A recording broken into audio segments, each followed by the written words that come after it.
connection and opportunity. All in one place. Come join the community. So text it now, don't wait in line. Fight for life. 949292905. That's 9492905.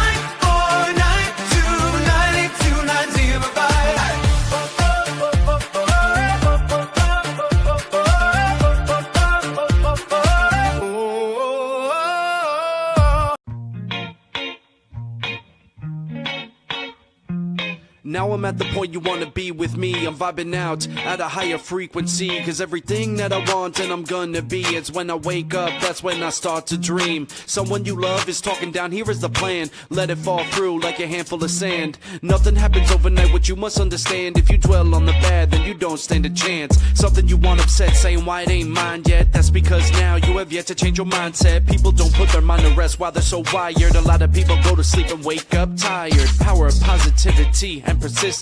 Say that I can, we'll just sit back and witness. Make an impact when our time is done. Make money, help people, and have lots of fun. Hey, Rhett. Hey. David, Blaine. Good welcome to Hey. Office Hours. What's going on, gentlemen? I'm in Blaine Bartlett's hometown Tokyo. of Kyoto. Oh, you're in and, Kyoto there now, huh? Kyoto, leaving for Osaka, so I had a good opportunity to join the two friends here on Office Hours. Episode almost 900, so 896 or so.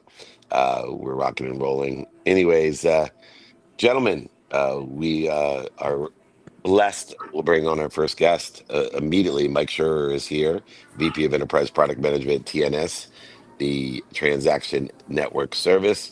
Mike, welcome to Office Hours 896 or so. It's great to have you. It's good to be here. Appreciate it. Thanks for coming us all the way from Tokyo or Kyoto. Sorry about that, but Yeah, a long way that's to all right. broadcast from. Well, we're blessed to have Rhett and Blaine always supporting me as well as we travel around the world, all three of us. Branding is a big deal today, and there seems to be a leveling up of smaller brands and smaller entities to enterprise entities. The aspect of the accessibility of the community, obviously AI allowing for an amplified, powerful messaging mechanism when we're looking at what's calling people and the branding that is available to them. You help those enterprise brand callings. Where and how Yeah. do you keep the advantage to an enterprise when all the capability seems to give power to the small and medium-sized business today? Yeah, and we support branding to both small businesses and big businesses, right? So it's pretty much Okay, a good. service and solution that is ubiquitous across whoever's making an outbound call engagement to a consumer and just wants to get their call answered so they can kind of complete their business outcome that they want, right? So we open it up to small, medium, and large and enterprises, and we have them all over the board, right?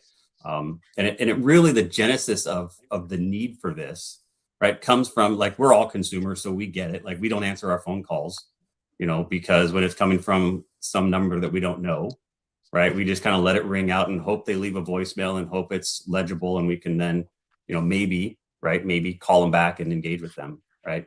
And that's just an outcome because we're all paranoid of fraud, right? And so our product portfolio and our division is really about connecting and protecting the voice and messaging channel, right? And so first we start with protecting, right? Hey, let's get rid of these imposter fraud and bad actors, so that we can then elevate the engagement between a brand, a business, and a consumer. So it's a win-win for the consumer because they can trust the phone calls again, the messages again. And it's a win for the businesses because they can do better business and have better customer satisfaction. Yeah, with the company, you actually approach us, not your voice is the primary focus here, but you've got a multi-layered approach to how you actually work with a client to hopefully ensure that the messaging that's coming through is both coherent, number one, but also it's coming through with integrity, actually Yeah. driving. Yeah, How do absolutely. you structure that, from a multi-layered perspective, just in a nutshell? Yeah. So the first and foremost is we have trusted, carrier partners, right? So like Okay. a Verizon, AT&T, and T-Mobile, right? They trust us to kind of create this protection around their customers and their services. So we're integrated into the carrier networks to protect, and identify and see all these calls happening. So we're pretty broad around the consumer reach that we have, especially in the States. And then it's a matter of like, okay, how can I then pivot and we use the term vetting or understanding these businesses that come to us and say, hey, I want to brand calls, because the last thing you want to do is let a bad actor into this ecosystem where they all of a sudden look like they're legitimate, vetted, trusted business, but actually they're an imposter and pretending and causing trouble, right? So we have a layered approach to vetting, right? So we have to know our customer, KYC, apply these policies to make sure that they're an entity that's verified and vetted. And then we take it a little bit step further, which is we actually look at the telephone numbers. So sometimes what you'll see in these businesses is like, a big business has 100,000 phone numbers, and they're trying to provision numbers on our network that are no longer allocated to them.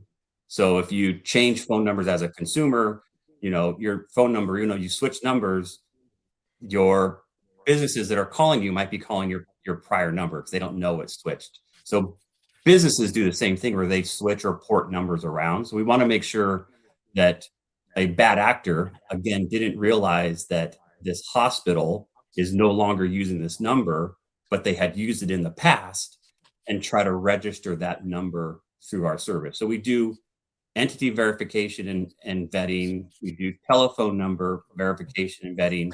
And then the last thing we do, which is probably the most important, is we connect directly into calling platform for that business. So we do that so that we can get verification from where it originates from to where it's terminating to. We use the term call authentication. So these are verified, authenticated calls end to end. And it creates this kind of zero trust framework across all of those layers, so that you as a consumer, when you see a branded call, you'll be able to say, oh, I can trust, I can answer that call, and I can go on about my day and not worry that I just did something wrong. Yeah, this is really interesting to me. As a small business owner or medium-sized business, and we have a lot of entrepreneurs that listen to this as well, startups, what's the main concern that you would share with them right now? And how can they work with you to make sure that they're secure, that they're and what should they be worried about right now? Yeah, I think it's the same concerns that large businesses have, right? It's all around customer satisfaction. And right? can they afford the? I mean, can small businesses afford this? Yeah, so it's volume-based pricing, right? Okay. So we have, obviously, if you're an enterprise, you get a lower cost per use, right? Because you have Okay. more volume. But we've seen many SMBs join and sign it up if this is a real estate office that has multiple lines, but they want it under one umbrella from a pricing perspective, they can absolutely support that. And then each line, so what branded calling does is it displays a business name on the consumer's call device. It can also display a logo on the consumer's call device. So each one of those can be set up specifically for the calling party. So if you have someone in sales or you have multiple divisions and they're selling different products, you can kind of have a different incoming call display on that consumer's device. So we have a lot of flexibility on what they can set up. And then from a pricing perspective and how to set it up, it's pretty much a self-service process, right? You come to our website, sign up, buy the service and whatever volume you want, provision your information. We'll do a background check or vet you, right? And then you're up and running. So it can be a pretty quick process to get up and running. Amazing. TNSI.com. It's a one-stop shop and utilizing call branding, which will gain trust as well as credibility in a very competitive space. It's so nice to see because with all the noise, just the fact of if you could double the amount of people that answered the call or double the amount of people that called back because of credibility, you would at minimum double your sales. Plus, your salespeople would get better because they actually would get more experience in actually talking and selling. Something that's missing today. Mike Schindler, is that Schindler? Is that correct? Schindler. You had it right the very first time, but it's Yeah, two N's, two Schindler. R's. Yeah. It messes everybody up. I don't stutter. It's actually his name, but very well. Mike, what a great business. I'm going to be logging on and trying it out with me and my clients. I appreciate it coming from the sales perspective. It is a very valuable tool, call branding today, and the credibility and trust that comes along with it. Mike, thanks for joining us on Office Hours, episode Appreciate it. 896 or so.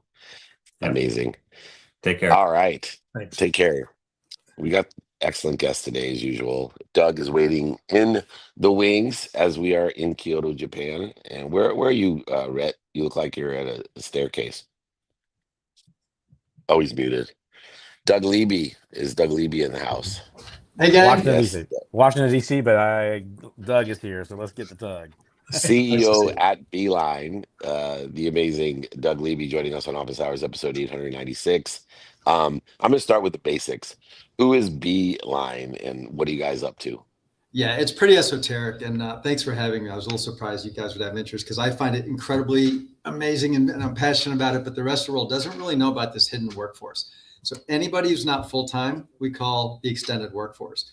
Beeline is a global SaaS company with technology and a degree of services that in essence helps the enterprise capture, manage, pay, and report on all that's not full-time. So the extended workforce.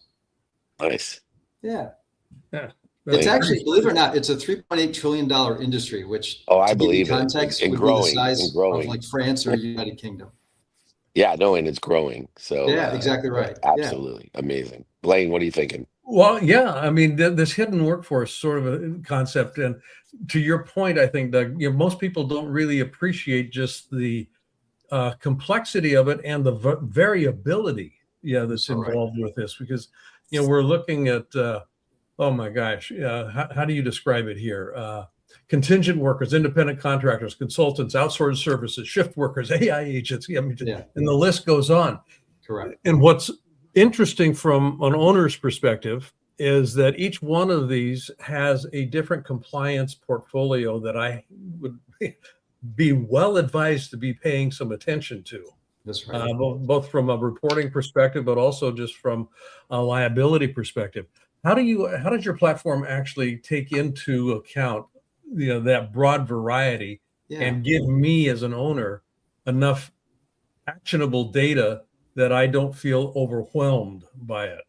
Yeah, fair point. And just a little bit of context for you, we typically serve the Fortune 2000. So these are large firms spending anywhere from $6 million a year to $6 billion. And then, thanks, Blaine, because as you start to go through the different labor classes, there are some fundamental risks that apply to all, such as, am I paying the right price? Right. Obviously, when I do statement of work, there's a little bit more opportunity to hide some margin versus a contractor. It's just a plain bill rate. But then you have to worry about GDPR and the right to erase your data in the Europe. You have to be concerned around misclassification. There are a lot of independent contractors, 1099s, who ostensibly believe they're 1099s, but they're not. We actually help with both technology, but also the vetting. Mike was talking about vetting and verification. We actually do that for bad actors in the people side of things. There's some foreign governments who are doing deep fake interviewing, getting access to literally computers, putting them in computer farms, and then penetrating the enterprise through VPN. There's co-employment there. And then there's this whiplash of legislation, because in a cooling economy, the government's looking for money. They class action suits last year were almost $80 billion, which is 2x the year before. So to your point, as an owner at the enterprise, you have to have the visibility and the verification to ensure who's working for you, what classification they are, and that they're actually legitimately those who say they are. Mm-hmm. So to David's point, I wanted to ask you, this workforce is going to, blow up, right? Correct. As AI disrupts business and disrupts things, this workforce is going to be, I think, a lot bigger. Agree. What is your view on that? Like, where is the growth going to happen here? What's the advantage for me as an owner? Kind of to what Blaine was talking about. What's the advantage to me to look at using a service like this to find people for projects and the kind of work that the one-off things that I need? Yeah, thanks, Rhett. Like 20 years ago, they called it staff augmentation because it was, get some administrators, et cetera. And the skill sets that we were looking for 20 years ago pale in comparison to the number of skills we're looking for today. So to your point, there's great pressure on all of us to utilize AI for productivity, for some to eliminate jobs, et cetera, especially in a cooling market, to do more or less. And yet there's a dearth of talent in some very key areas like cyber, AI. Who knows what's going to happen with development, right? So the CFO should love this model because now I've got a variable model. And you're exactly right. Now I can bring in high level talent. And I did want to say the independent contractors out of those 6 labor classes, that's the fastest growing. And I think about both my kids. It's a really, really hard job market for college graduates. Both my kids are freelancers doing their own thing. And so there's a social component of it, but there's also the financial component where we can get great talent for a discrete period of time. And then we're not worrying about the benefits or the legalities of firing and hiring. All that's just, it's done and we move on. Let's address the 3 biggest issues in the space and, to finish up. So understanding how you help in talent acquisition, Mm-hmm. talent development, which is, I think, one of the interesting ones. And then, of course, you just mentioned talent retention, which is variant in its nature comparatively to an enterprise that's hiring an employee, where Right. it's so expensive on the retention side. Can you just address those 3 things very quickly? Yeah, The uh, sure, uh, Dave. Thank you. Yep. How about that? We don't actually work with development and so we don't own or employ any employees. Now, our service side of the business does actually hold the AOR, agent of record, or the EOR, employee of record. But to answer your question specifically, we would hone in more on the talent sourcing.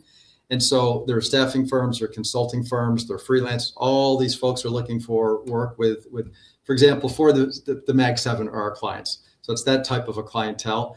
And so we basically are the conduit between the external workforce, whether that's through a staffing firm or job boards, et cetera, and then the enterprise. And in terms of retention, that really wouldn't be our bailiwick either. We just got to make sure we do the best job through AI and through our partners to ensure that we get right matches culturally, but also from a skill perspective.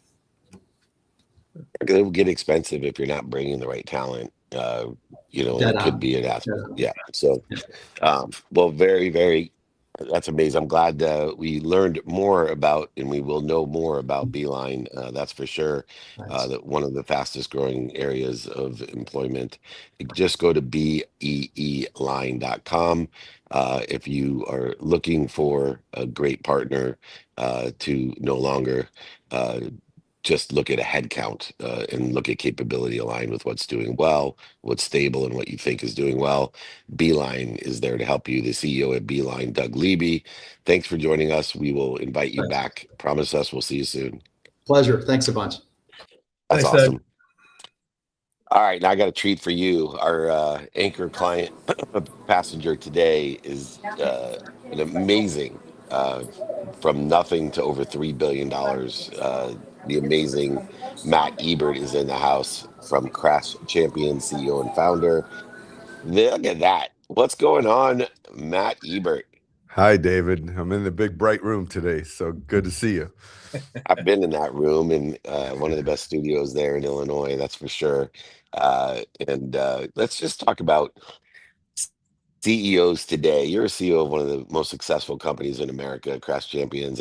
I travel a lot, as you know, Matt. So I'm always seeing. I get super excited. I'm driving down the road. I'm like, oh look, another Crash Champions. You guys have probably almost 700 different locations now. But you would think that a CEO like you wouldn't have time to play around with podcasts. And I'm always encouraging big time CEOs like yourself to understand the value of content and both having a podcast like yours, the Pod Crash, or being on podcasts like this with extraordinary people like Blaine and Red as well. Why is today's Fortune 500 CEO like yourself, billion-dollar companies, why are they in the podcast game? Well, big part of what happens in a service business is the trust factor is important, and so people want to do business with people they know and people they trust.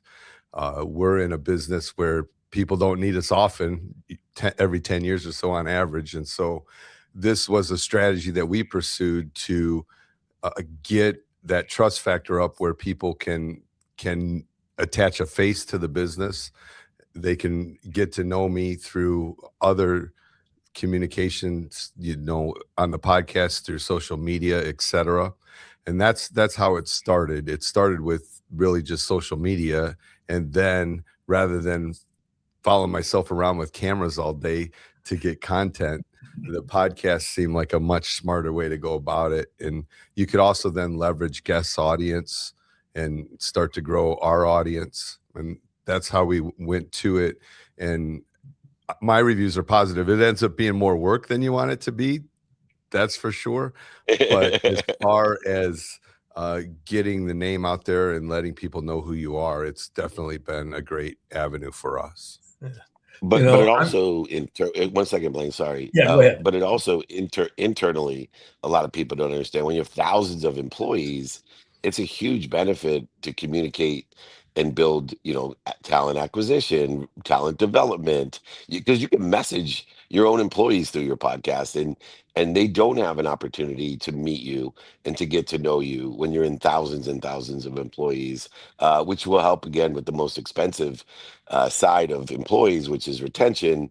I think podcasting not only is great for building the customer trust and credibility, but also the internal credibility for a big time CEO like yourself. Go ahead, Blaine. Sorry for interrupting. Well, that was the point I was actually going to be getting, to kind of pull out. Oh, over here. sure. That's why Oh, I said sure. it. Hey, no, I'm following the master here. It's just, I've talked to CEOs, and I have mentioned, you ought to do a podcast. And they kind of look at me with this point of view in their head of that is so outside of our core competency. Why would we even consider it? And that question begs exactly to the point that you just raised, David. It begs the question, how do I communicate more? What's the word I'd use here? I'll use the word more vociferously, in a way that gets I don't us. think Matt graduated college. You might have to use a synonym for vociferous. I'm gonna grab my phone and Google that right. word. Yeah, vociferous. We're out there. But the idea of different channels we never used before, both external and internal. What was the biggest challenge for you, Matt, to setting this up and actually leveraging it? Not just setting it up and actually, I got a podcast out, but leveraging it in the way that you've managed to do so. The biggest challenge was actually doing it, honestly, because I'm good at strategizing and leveraging. I'm not good in front of a camera. So to your point, this exactly started first with communicating to our own team. I'm not going to be able to get to them in person. So how can I communicate directly with everyone? We started doing it through video.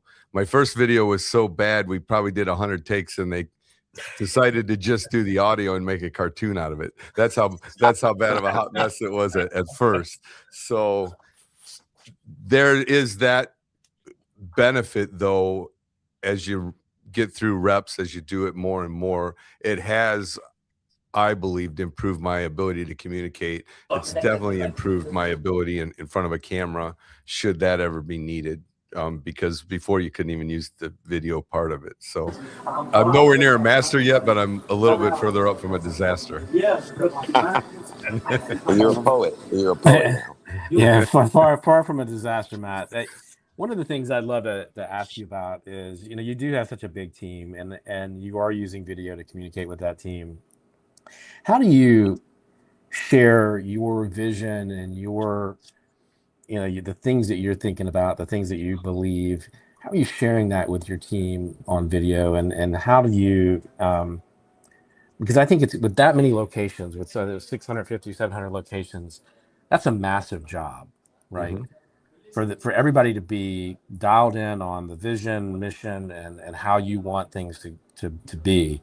How do you do that effectively? Well, what we've done in general is simplify it into, we call it the big five. So we're helping people in a time of need, right? But there's tons of things in a big business you need to worry about. But we identified just 5 buckets that our team really needs to concentrate on. And in our world, the first one is fix cars correctly, right? That's our chief responsibility. Make sure customers are happy, make sure our insurance partners are happy, make sure our team is happy, and make money. So those 5 buckets are, what we need to concentrate on. Anything that we're doing that might seem like a new initiative isn't going to fit outside of those 5. Anything that we do fits somewhere in there. So that way it doesn't come across like one new initiative after another coming down the pipe, so to speak, to the organization. It's just a refinement in the 5 areas that we care about. And through video, we can talk about those 5 things. You do it over and over. And anything new that we're talking about, we always talk about where it fits in those bucket of 5 things that we're concerned about. That took some learning on our part to do.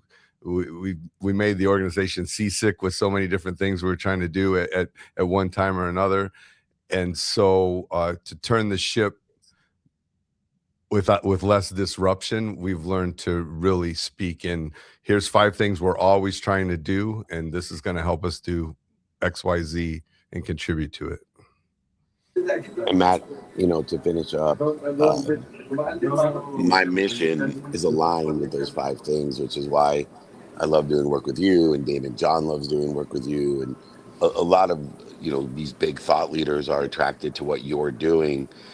You have this 3L type of perspective, which is lifelong learner, which I find really interesting for a lot of guys that they weren't necessarily the best students academically. They weren't pursuing that with the same type of curiosity. But yet I find a lot of people that don't go to high school or college are great learners. They really align with our mission, which is to make a lot of money for the sake of helping others and having fun, which comes in that learning side of things. When you scale a business to over $3 billion, but you spend the majority of your time building that business with one location, with 3 locations, the majority of your career was not having 650 or more locations and billions of dollars. But yet, do you find, because of the lifelong learning and the lessons that you've learned, that it's easier to manage a $3 billion business than it was to manage the one location when you started? I don't know about easier. Rhett, What can I you mute would yourself? Sorry. what I Thank don't I you. wouldn't say easier. I would say the problems are challenges are different.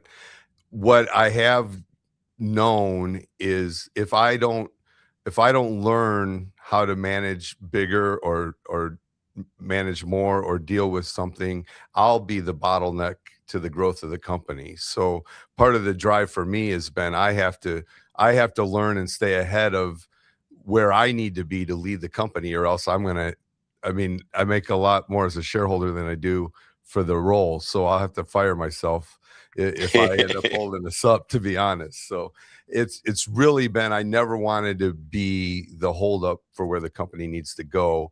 And I feel that's a major responsibility of mine, which means and requires me to continue to learn, for sure, from how to lead better, how to communicate better. There's a million things it feels like that we could talk about, but the bigger it gets, the more on point you got to be. Yeah, if you haven't heard Pod Crash with Matt Ebert, check out the episode with Matt and I, one of my favorite interviews that I've ever participated in. You can learn more about joining the Crash Champions team internally or externally, crashchampions.com. A lot more fun working internally than when you got to meet them externally because somebody crashes your Right. car. But nonetheless, he's there for you in what is usually a very stressful time. To have a solid, credible leader and company is amazing, which is why Crash Champions is experiencing that growth, and so is Pod Crash with Matt Ebert. Matt, I'm looking forward to seeing you this week with Nick Saban in Louisville, Kentucky. We Excited should about that. very And then you'll get excited. to see And what really makes this go. It's really the team. So I said it was harder, but the team is what makes it happen. A lot of smart people around me. well, you are an amazing leader to have those smart people, and you also have illustrated humility, one of my favorite characteristics of super successful people like Matt Ebert. Thank you so much for your humility, transparency, and leadership. Incredible Matt Ebert with Crash Champions and the Podcrash with Matt Ebert. Join him, as we said. Check out Crash Champions. Matt, I'll see you next week. I'm flying all the way back from Japan just to be there. You count on me. Thank you, David. Appreciate you doing that. You Good got to it, meet you brother. guys. Yep. Bye-bye. You bet, Thank man. you. He's amazing. Wow. All right. Well, there's plenty to go with today on the takeaways of the day, and we're blessed to have such great guests. Rhett, why don't you go first? What Matt said to me was sort of striking and so simple but so right in terms of communicating the vision and mission, and just simplify it. Come with two or three things that everything fits into, right? Everything that you take on, everything that you do fits into this core right here, and I think that's a formula for success. The way he was explaining that, I just love that. Yeah, I'm going to actually piggyback on that, Rhett, because the takeaway there, it doesn't have to be complicated. We can be working in a complicated environment with complicated systems, but if you can nut it down, now you can leverage it. You can actually do something. I mean, 650 stores is complicated. Yeah, it is. It's complicated. And there's a way to simplify what I'm paying attention to. I do that. Everything actually begins to be easier to actually, the balls now are manageable. I love manageable balls. That's I for do sure. too. More importantly, beyond my 12-year-old humor, my takeaway is the importance of talent acquisition, talent development, and talent retention. And I think all three of our guests articulated the value in those areas and how important it is with a changing workforce, one that is hybrid, mixed, external, virtual, artificial. We need to understand that companies are built and grow with teams. And if we're not acquiring the right team, developing the right team, and of course, retaining the right team, we are at a loss, especially today with the acceleration in expansive growth and preferences as they change so quickly. I'm blessed to be around two great leaders. One is powerful. His name is Rhett Power, and you can Head of Mental, check out his book. And of course, my direct mentor, teacher, and coach, someone who's had an impact on me to impact others, to impact others, to impact others, helping me change the world from Africa to New York to Washington to Southern California. We've been in so many different states together. We'll be all joined up again in Las Vegas for season 11 of Office Hours, the TV show. The OG himself, the double B, Blaine Bartlett, BlaineBartlett.com, bringing our possibilities into reality. Gentlemen, as always, thank you for going out of your way for our community. You're a blessing to me and my family and my community. God bless you both. I'll see you soon. Thank you, brother. Konnichiwa. Arigato. I got Okay, the very good. All right, that'll do it for episode 896 or so, and I'm just guessing it could be more. More importantly, we are going to be real quickly, as I mentioned, we're going to be in Louisville, Kentucky with Nick Saban, Kalamazoo, Michigan, and San Diego, Las Vegas, season 11 of Office Hours, Chicago, Newport Beach with Tim Story, Jay Abraham, Marie Diamond, John Coyle, many more. Back to Las Vegas. We're going to be at the MLB All-Star Game. We're going to be at Fanatics Fest. We're going to be in LA at SoFi Stadium, the Miami FC with Messi, and then a special private member investor mastermind in London. Write down, take a snapshot of those cities. If you don't, just be invited and informed. Area code 949 298 2905. Area code 949 298 2905. And once again, if you need me, I'm available. David, it means beloved, D is my first initial. Meltzer means servant. Let me be your beloved servant. David at dmeltzer.com. Thank you, everyone, so much for joining us on Office Hours episode 896 or so. Remember, be more interested than interesting. Be kind to your future self and do good deeds. Hit it, Gigi. Hey! Hey! Hey! Oh! Hey! Wanna know where David's gonna be? Get invites, updates, and community. When he's in your city, you won't miss a thing. Just text the number, let your phone ring, ring, ring, ring, ring. 949-292-905. That's 949-292-905.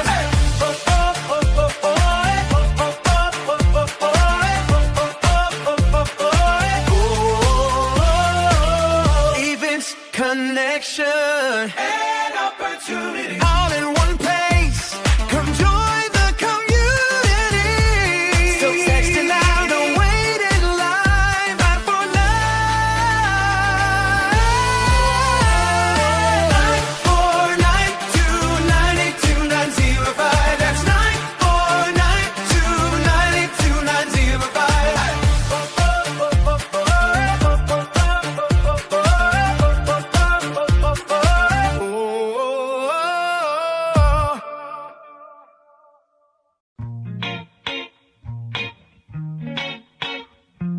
Now I'm at the point you wanna be with me. I'm vibing out at a higher frequency, cause everything that I want and I'm gonna be, it's when I wake up, that's when I start to dream. Someone you love is talking down, here is the plan. Let it fall through like a handful of sand. Nothing happens overnight, what you must understand. If you dwell on the bad, then you don't stand a chance. Something you want upset, saying why it ain't mine yet. That's because now you have yet to change your mindset. People don't put their mind to rest while they're so wired. A lot of people go to sleep and wake up tired. Power of positivity and persistence. Say that I can, we'll just sit back and witness. Make an impact when our time is done. Make money, help people, and have lots of fun.